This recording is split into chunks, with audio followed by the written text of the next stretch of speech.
Hello everyone, আমি রুমা। আজকে আমি চলে এসেছি আমার একটা ডেইলি ব্লগ নিয়ে। তো আজকে আমি সকাল সকাল ঘুম থেকে উঠে পড়েছিলাম, তারপর চলে গেছিলাম পড়তে। তো আজকে টিউশন তাড়াতাড়ি ছুটি দিয়ে দিয়েছিল, সেই কারণে সকালবেলা বাড়িতে এসে স্নান করে নিয়েছিলাম। আর আজকে ছিল সোমবার, তাই আমি সকাল থেকেই ভেবে রেখেছিলাম যে আমি যাব আজকে পুজো দিতে। তার জন্য আমি সকাল থেকে কিছু খাইও নি। তো আমি আর আমার দিদি যাচ্ছিলাম পুজো দিতে। আজকে কোনো তিথি ছিল না, এমনি মনে হলো তাই যাচ্ছি পুজো দিতে।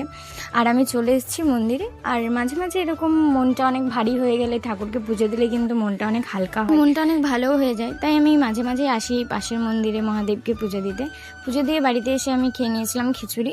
তারপরে এই যে আমাদের বাড়ির একজন সদস্য, আমরা একে সদস্যই মনে করি, এ সারা দিন ঘুমায় আর সারা রাত জেগে থাকে। একে যতই ওঠানোর চেষ্টা করা হোক, এ কিছুতেই উঠবে না। তারপরে আমি চলে গেছিলাম এই রোদের মধ্যে কম্পিউটার ক্লাস। তারপর কম্পিউটার ক্লাস থেকে বেরিয়ে আমরা নিয়ে নিয়েছিলাম দুটো আইসক্রিম। তো আজকে ব্লগটা এই অবধি, দেখা হচ্ছে নতুন কোনো মিনি ব্লগে। টাটা।